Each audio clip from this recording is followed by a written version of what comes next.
Hello, everybody, and welcome back to the Closers Only YouTube channel. My name is Andy Garcia, 24-year-old real estate entrepreneur, closer, also known as the Wolf of Closing. You're probably watching this because you want a better conversion ratio on your leads. You're probably watching this because you need help closing more deals now. That's exactly what this channel can do for you. If you haven't already, go back and go through our playlist, mine and Adrian's playlist. I promise you, we'll cover absolutely everything that you need to know in order to acquire deeply discounted properties.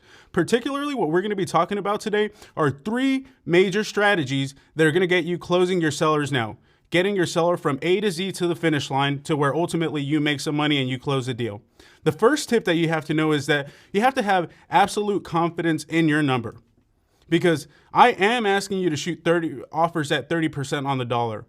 I am asking you to shoot offers at 40, 50 cents on the dollar. Let's just be honest, that can be insultingly low to some people. But you're not going to get to the point where you're making 50K on a deal, 70K on a deal, $100,000 on a deal if you're not shooting offers with big spreads. And specifically what I wanted to talk about is that you have to have confidence in your product. You have to have confidence in your number, regardless if it's 30 cents on the dollar. Even more so, I know that if I'm shooting an offer at 30, 40 cents on the dollar, I'm going to approach that seller with so much confidence. I'm going to act like that offer is almost damn near retail. Why? Because you want to make sure that the person on the other end of the line feels like, oh man, he definitely calculated that number one way or another. It seems like he's scratching tooth and nail to be able to make this happen. And that's the type of energy that you want to portray over the phones. You don't want to be that person who's like, and by the way, Mr. and Mrs. Seller, I think I can pay somewhere between $50,000 to $70,000. Would that work for you? There's absolutely no confidence in that. It's counterproductive, right? If you're going to shoot lowball offers, at least do it right. And the way to do it, like I said, with confidence is regardless of knowing what price you're at, regardless of knowing how low it is, I'm going to hit them, like I said, like that price is damn near retail. And I'm going to say, by the way, Mr. and Mrs. Seller, just based off our conversation, I understand exactly what you need out of this. I can buy it as is. You don't have to lift a finger.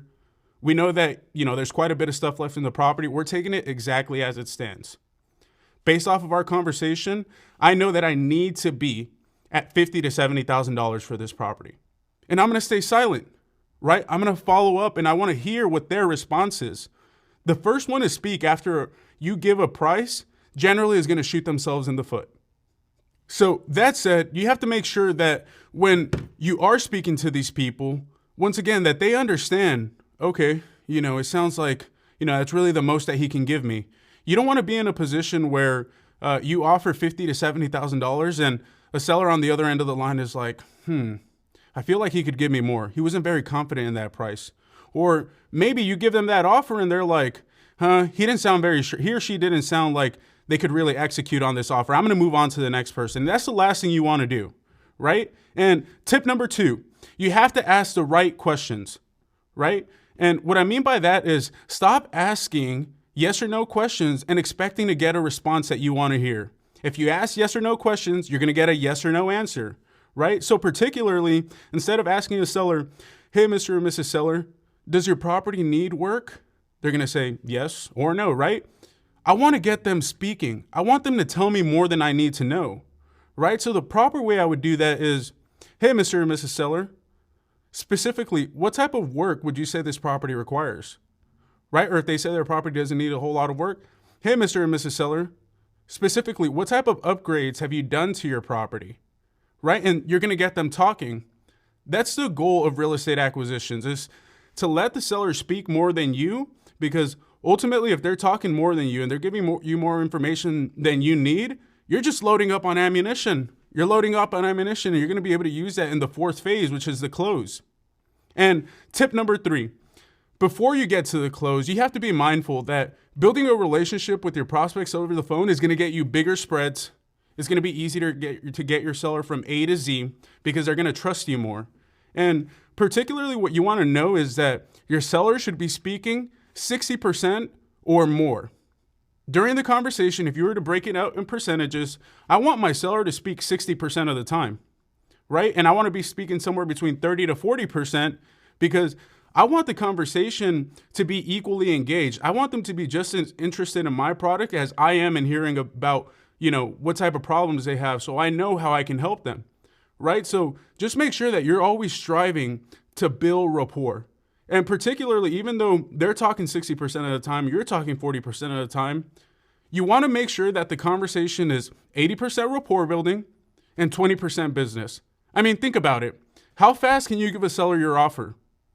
2.5 seconds. Hey, Mr. and Miss Seller, I can be at $50,000 to $70,000, right? If I went into every conversation just to try to give them an offer, the average phone call would probably be maybe 5 to 10 minutes long. I mean, let's just be real. Do you think I'm going to acquire a deal with a 6-figure spread in 10 minutes? No, absolutely not. You have to nurture your clients. You have to make sure that they know that you care. So everybody, just be mindful that it's not all about talking business. It's not all about talking numbers. Sometimes people just want to be heard, and everybody's listening skills can improve. That includes me. It's easy to want to overtalk over the seller, right? It's easy to try to get in this shouting match.